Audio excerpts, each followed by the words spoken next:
Students, welcome back to Sachin math classes. जो हमारा MSc का मैथमेटिक्स चल रहा है, ऑर्डिनरी डिफरेंशियल इक्वेशंस, उसके बाद ऊपर लेक्चर नंबर 8 के ऊपर बात करेंगे। पिछले लेक्चर में मैंने आपको पढ़ाया था स्टर्म्स लोवली बाउंड्री वैल्यू प्रॉब्लम क्या होता है, इतना टॉपिक पढ़ाया था और इसके ऊपर 3 क्वेश्चन कराए थे। ठीक है, अप्रोक्सीमेट 36 मिनट का ये वीडियो था। ये नहीं देखा तो ये थ्योरम समझ में नहीं आएगी, मैं बिल्कुल श्योरिटी के साथ बोल सकता हूं। तो पहले सभी से रिक्वेस्ट है कि ये थ्योरम देख के आ जाए एक बार। थ्योरम भी यहाँ भी दोबारा कराऊंगा, बट ये क्वेश्चन के साथ अच्छी तरह समझ में आएंगे, सारे डाउट क्लियर हो जाएंगे। आइगन फंक्शंस क्या होता है, वैल्यू क्या होती है, सब कुछ का जिक्र इसमें हम करेंगे दोबारा। ठीक है, तो आज की तो टॉपिक क्या है बेटा, ये थ्योरम ना 16 मार्क्स में पूछी जाती है। थोड़ा लंबी भी रहेगी आज का लेक्चर हमारा, क्योंकि थ्योरम बहुत ही इंपॉर्टेंट है। क्या आएगी, prove the orthogonality of the eigen functions of Sturm Liouville boundary value problem. कि जो हमारे आइगन फंक्शंस होते हैं वो क्या होता है, ऑर्थोगोनल। ऑर्थोगोनल मतलब बेटा परपेंडिकुलर, या ऑर्थोगोनल का मतलब क्या होता है, परपेंडिकुलर होता है। या तो इस नाम से आएगी, या फिर आइगन फंक्शंस के नाम से ना आके क्या आएगी, कैरेक्टरिस्टिक्स फंक्शंस। तो यहाँ पे इसमें 2 नाम होते हैं, आइगन फंक्शन भी बोलते हैं और कैरेक्टरिस्टिक फंक्शन भी बोलते हैं। तो बेटा ये थ्योरम आएगी आपकी 100% 16 मार्क्स की। ठीक है, या तो आपका आएगा स्टर्म लोवली थ्योरम क्या होती है, या क्वेश्चंस। पहला टॉपिक तो ये बनता है, दूसरी ये थ्योरम है। टोटल इसमें इस स्टर्म लोवली बाउंड्री पे मैंने 5 लेक्चर्स लेंगे हम। 5 में से एक टॉपिक आपके एग्जाम में आ जाएगा, इतना ही पढ़ेंगे बस यहां से। ठीक है, तो आज इस थ्योरम के ऊपर चलते हैं। हाँ, अगर आपको नोट्स चाहिए, ठीक है, प्लस में वीडियो लेक्चर कंप्लीट बुक के चाहिए, तो RS 100 रुपीज में नीचे टेलीग्राम के ऊपर अवेलेबल है पूरी कंप्लीट OD बुक का, किसी और यूनिवर्सिटी। ठीक है, सभी यूनिवर्सिटी के लिए अवेलेबल है। ठीक है, तो आज इस थ्योरम को हम स्टार्ट करते हैं बिना किसी देरी के।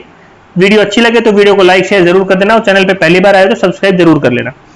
तो बेटा सभी को पता है जो हमारी बाउंड्री, जो स्टर्म लोवली मैंने बताया आपको, स्टर्म्स लोवली बाउंड्री वैल्यू जो प्रॉब्लम जो थ्योरम है, उसी का बेसिक स्टार्ट कर रहा हूं। यहां से मैंने वही लिखा हुआ है, we consider boundary value problem for which consist of second order homogeneous linear differential equation. बेटा जो ये इक्वेशन है ना, ये लेक्चर नंबर 1 से मैं आपको करवाता आ रहा हूं। ये कौन सी इक्वेशंस है, ये second order homogeneous linear differential equations है। ठीक है, इसमें क्या है, जो पीटी है, ठीक है, जो पीटी है वो पीटी, क्यूटी और आरटी, ये पीटी, क्यूटी और आरटी, ये क्या है बेटा, रियल वैल्यू फंक्शन है हमारे ऑन दी एक क्लोज इंटरवल ए बी के ऊपर। क्या है, रियल वैल्यू फंक्शन है एक क्लोज इंटरवल ए बी के ऊपर, such that PT has a continuous variable. जो हमारा ये पीटी है ये कंटीन्यूअस वेरिएबल भी है, और क्यूटी और आरटी ये हमारे कंटीन्यूअस फंक्शंस है। क्या है, क्यूटी और आरटी हमारे क्या है बेटा, कंटीन्यूअस फंक्शंस है। ठीक है, और लैम्डा जो हमारा है, यहाँ पे जो लैम्डा है ये पैरामीटर इंडिपेंडेंट ऑन एक्स।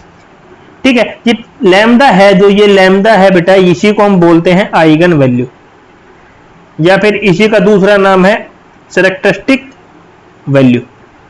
इस लैम्डा की ही वैल्यू को बोलते हैं कैरेक्टरिस्टिक वैल्यू या फिर आइगन वैल्यू। ये लैम्डा को हमें फाइंड करना होता है इस इक्वेशन में, स्टर्म्स लोवली प्रॉब्लम्स में। ठीक है, ये तो हमारी सेकंड ऑर्डर ये कंडीशंस हो गई। ये इनमें पीटी क्या है, क्यूटी क्या है, आरटी क्या है, लैम्डा क्या है, ये सब नीचे मैंने बता दिया। अब बेटा इसके साथ इसमें क्या है, पीटी हमेशा क्या रहेगा, हमेशा ग्रेटर देन 0, और आरटी हमेशा क्या रहेगा, greater than 0 for all t belong to a interval b, close interval में ये हमेशा दोनों ग्रेटर देन 0 रहेगा। तो इसके साथ हमारी बाउंड्री कंडीशन दी रहेगी।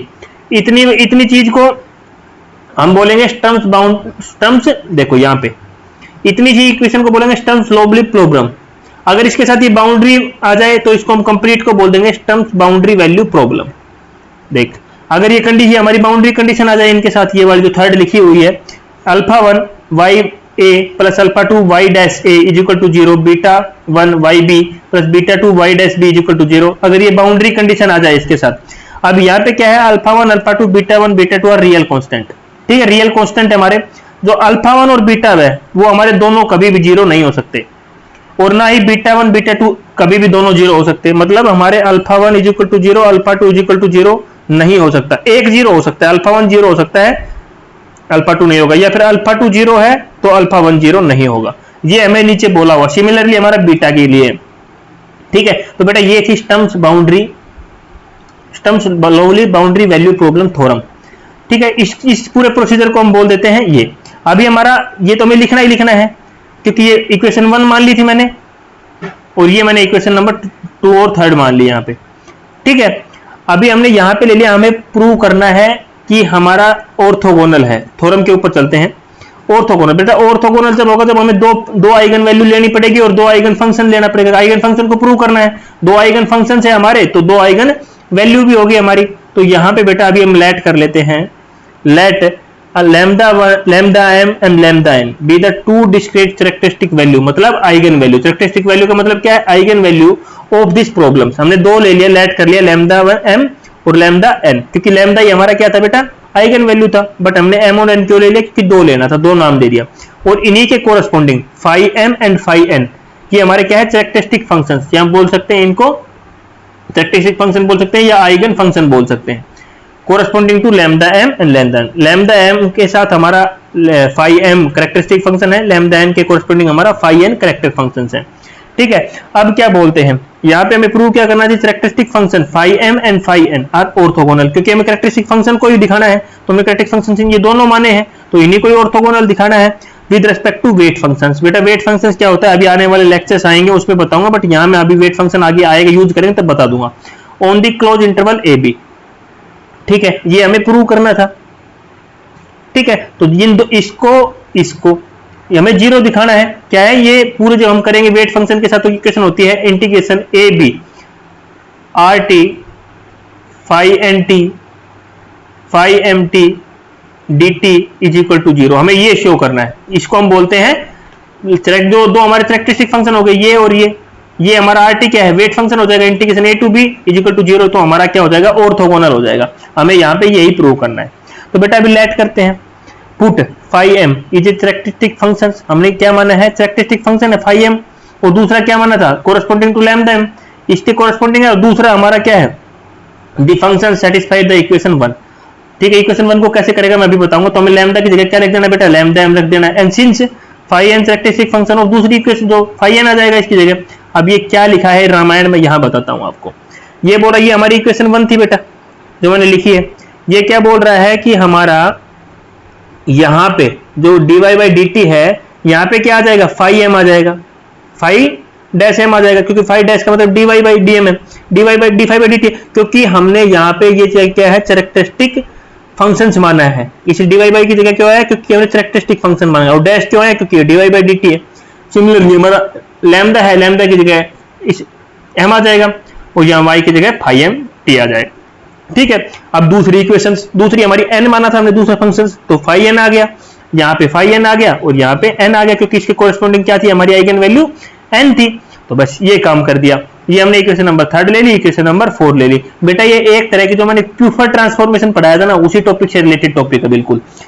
अब मैंने क्या किया, इस इक्वेशन 3 को मैंने फाई एन टी से मल्टीप्लाई कर दिया, और इक्वेशन 4 को मैंने मल्टीप्लाई कर दिया फाई एम टी से। ये बेटा नीचे है, इसके साथ ऐसे करके ऐसे लिखा हुआ मैंने, फाई एन नीचे है ये।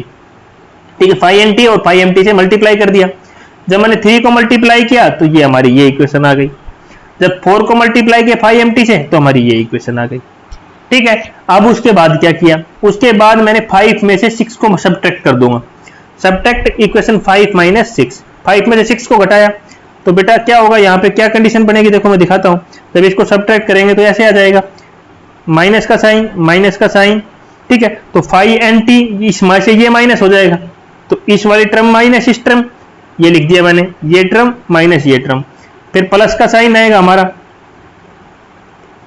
फिर ये टर्म प्लस की है, माइनस ये टर्म, देखो प्लस ये टर्म माइनस ये टर्म, कर दिया, सब्ट्रैक्ट कर दिया। अब बेटा यहाँ पे क्या करना है, कुछ नहीं करना। यहां से देखो आप, जब यहां देखोगे आप तो आपको एक चीज दिखाई देगी, ये वाली तो सेम रहेगी। इसमें देखो phi m t phi n t phi m t phi n t, ये कॉमन कॉमन नजर आ रहा है हमें।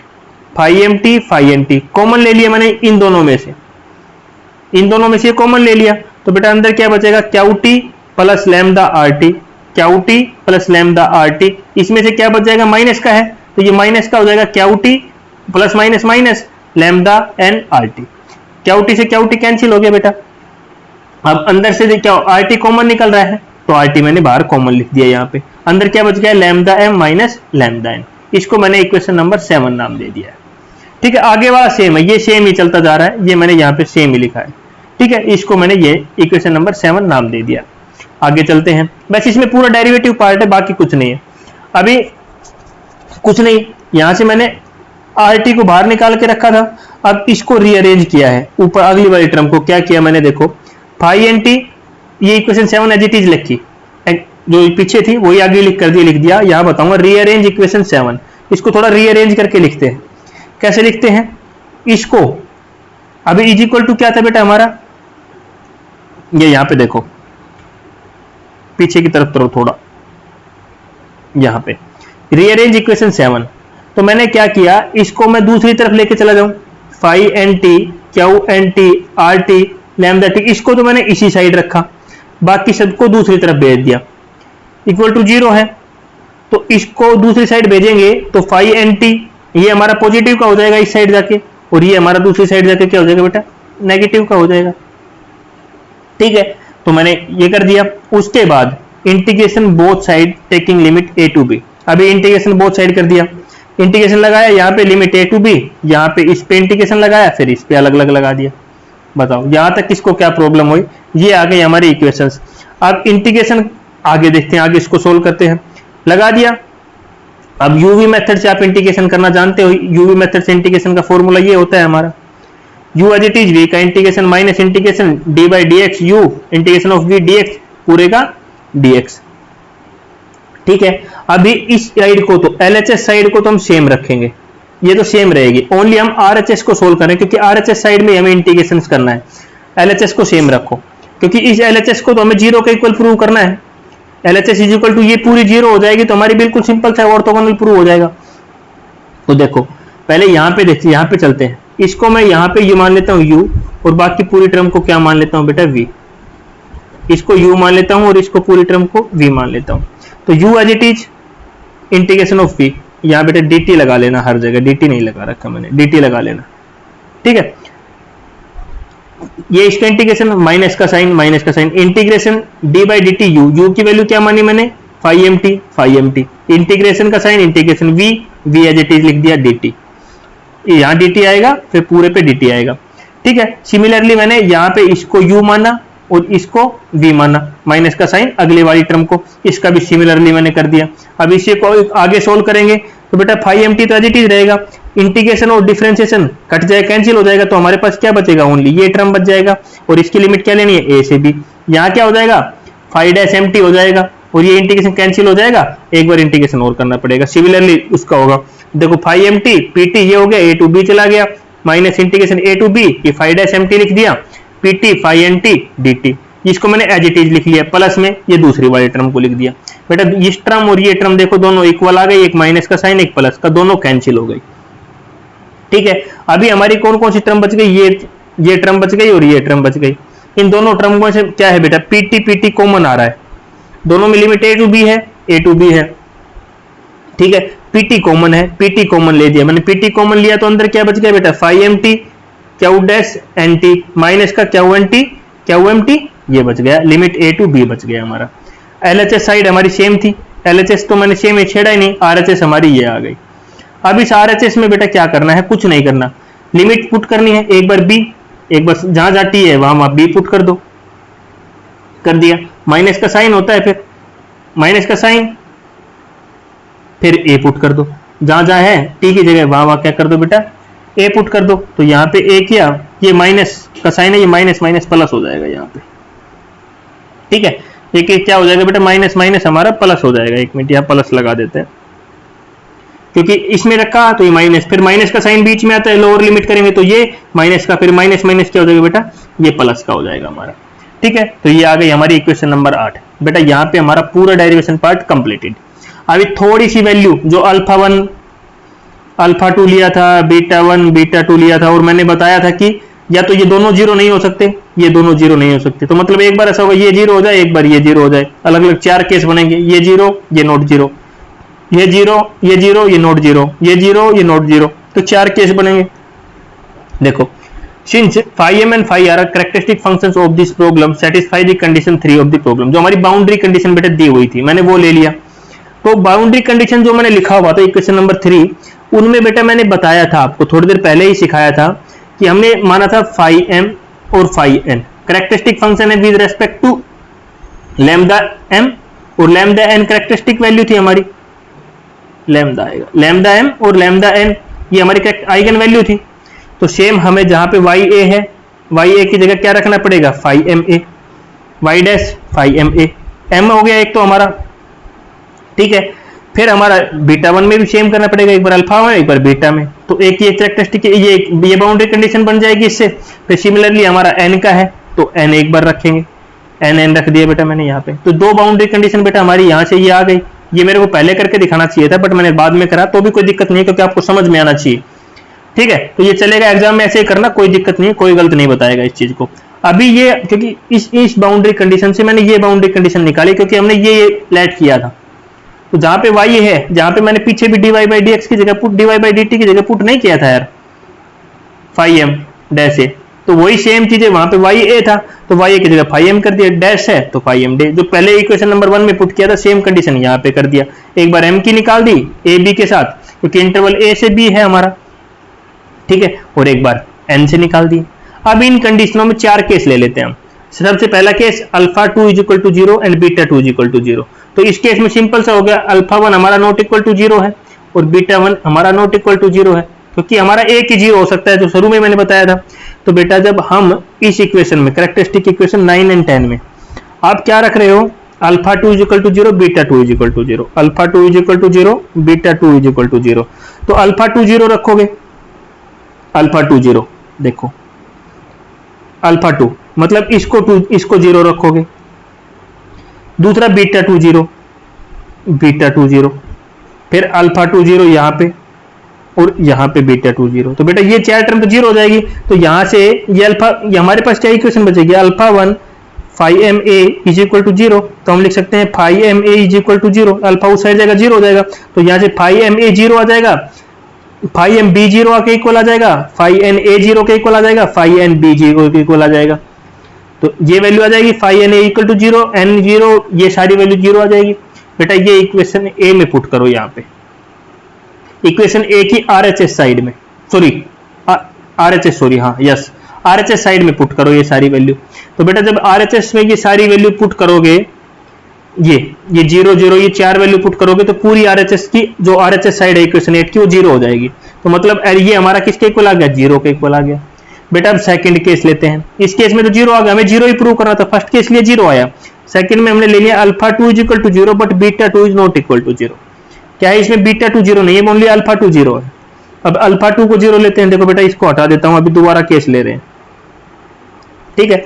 दोबारा केस थोड़ी सी मेहनत करनी पड़ेगी, वैसे इसमें बेटा अच्छा क्वेश्चन है। Alpha 2 is equal to 0, only alpha 2 0 है। तो बेटा ये 0 हो जाएगा हमारा, ये 0 हो जाएगा हमारा। तो क्या बच गया, यहां से हमारा phi m a is equal to 0 आ गया और यहां से phi n a is equal to 0 आ गया। यहां तक किसी को समझ, दो वैल्यू 0 आ गई। इनको देखो आ गया, जैसे लिख लेते हैं phi m a is equal to 0, phi n a is equal to 0। अब यहां पे देखो बेटा इस इक्वेशन का, यहां से देखो ये यहां पे क्या निकाले हम, फाई डैश, यहां पे देखो beta 1 phi m b is equal to minus का, इसको दूसरे साइड जो माइनस का जाएगा, minus beta 2 phi dash m b. अब यहां से निकाल सकता हूं phi m b is equal to beta 2 upon beta 1 phi dash m b. अब इस फाई 2 इसको मैं क्या मान लेता हूं बेटा, इसमें के में ऐड कर लेता हूं। तो इसकी वैल्यू क्या आ जाएगी, फाई एम बी की वैल्यू क्या आ जाएगी हमारी, k phi dash m t आ गई, फाई डैश एम की value k phi m dash b. Similarly हम यहां से इसकी निकाल लेंगे, यहां से दूसरे साइड से बीटा 2 अपॉन बीटा 1 क्या हो जाएगा, के, और इसकी वैल्यू निकाल लेंगे, यहां से हमारी ये वैल्यू आ जाएगी। ये सारी वैल्यू इक्वेशन 1 में 8 में पुट करोगे यहां पे, तो यहां पे पुट करोगे तो ये पूरी आरएचएस साइड अगेन 0 आ जाएगी। तो फिर हमारा ये अगेन इक्वल टू 0 आ गया। बेटा अगला केस में फिर सिमिलरली थर्ड केस में alpha 2 is not equal to 0, अभी अल्फा 2 0 था, अभी अल्फा 2 नॉट इक्वल टू 0, तो बीटा इज इक्वल टू 0 है। तो इस केस में हम अल्फा 1 अपॉन अल्फा 2 क्या ले लेंगे, के ले लेंगे, या हमने beta 2 upon beta 1 upon beta 2 क्या लिया था, के लिया था यहाँ पे हमने, ठीक है। तो यहाँ पे हम अल्फा 1 अपॉन अल्फा 2 के ले लेंगे। सिमिलरली ये सारी वैल्यू निकलाएगी, पुट करेंगे 8 में, तो फिर हमारी राइट हैंड साइड क्या आ जाएगी बेटा, 0 के इक्वल आ जाएगी। बेटा एक सेकंड रुको, इनको ठीक कर देता हूँ, ठीक है। इसी प्रकार से आपको करते रहना है, बस आपको और कोई दिक्कत नहीं आएगी यहाँ पे। नोट्स मैं आपको प्रोवाइड करा ही रहा हूं, साथ के साथ आप लिख सकते हो। अगर आपको पेड नोट्स चाहिए तो पेड नोट्स अवेलेबल है, वहां से जाके आप ले सकते हो 100 रुपीज में विद वीडियो लेक्चर्स। ठीक है, इज इक्वल टू 0 हो गया, फिर ये हमारी अगेन 0 आ गई। अब एक चौथा केस बनेगा, but alpha 2 is not equal to 0, beta is equal to not equal to 0। इस केस में अल्फा 1 अल्फा 2 क्या लेंगे k, बीटा 1 बीटा 2 क्या लेंगे k2, क्योंकि कौन सा भी 0 नहीं है, तो यहां से हमारी इनसे ये वैल्यू निकल के आ जाएगी। तो निकालेंगे तो पुट 8 में करेंगे तो हमारी आर से साइड फिर 0 आ जाएगी बेटा। तो चारों केसों में ये हमारी 0 के इक्वल आ गई। तो हम लिख सकते हैं under all circumstance we have, ये हमारा रिजल्ट आ रहा है क्योंकि ये हमारा आइगन वैल्यू आइगन फंक्शन था, ये आइगन फंक्शन था, और ये हमारा क्या बेटा आर टी क्या है, वेट फंक्शन है। तो हम लिख सकते हैं and phi n t and phi m t are orthogonal. ठीक है, ऑर्थोगोनल यहाँ पे हम प्रूव कर दिया है बेटा। ये रिजल्ट था, ये बहुत ही मोस्ट इंपोर्टेंट रिजल्ट था, आपके एग्जाम में पक्का 16 मार्क्स में पूछने जाने वाला क्वेश्चन है। अगला लेक्चर हम क्या लेंगे, prove that eigen value of स्टम्प्स Liouville boundary value problems are real. अभी हमने आइगन वैल्यू आइगन फंक्शन को क्या है ऑर्थोगोनल दिखाया, अभी आइगन वैल्यू के बारे में बताना है, और इसी को हम बोल सकते हैं कैरेक्टरिस्टिक वैल्यू को बताना है कि सारी वैल्यू क्या आएगी, हमेशा रियल आएगी। ये प्रूव करना है, ये अगले केस में हम प्रूव करेंगे कि हमारी आइगन वैल्यू क्या आएगी स्टम्प बाउंड्री वैल्यू प्रॉब्लम में रियल। ये अगले लेक्चर में करेंगे। ये थ्योरम बहुत ही इंपॉर्टेंट थ्योरम है, रियल और अगले एंड, और लिख रहा हूं एंड डिस्क्रीट, ये दोनों थ्योरम पूछी जाती है। ये दोनों थ्योरम भी आपकी 10 मार्क्स की पूछी जाती है, 5 मार्क्स की दोनों पूछी जाती है। तो अगले लेक्चर में रियल करेंगे, उससे अगले में डिस्क्रीट करेंगे। ठीक है, और उसके बाद एक थ्योरम और करेंगे, और इस पूरे स्टम्प बाउंड्री वैल्यू प्रॉब्लम के 5 लेक्चर को हम कंप्लीट करते हुए आगे बढ़ेंगे। तो वीडियो अच्छी लगे तो वीडियो को लाइक करना, शेयर करना और चैनल को सब्सक्राइब करना। Thank you.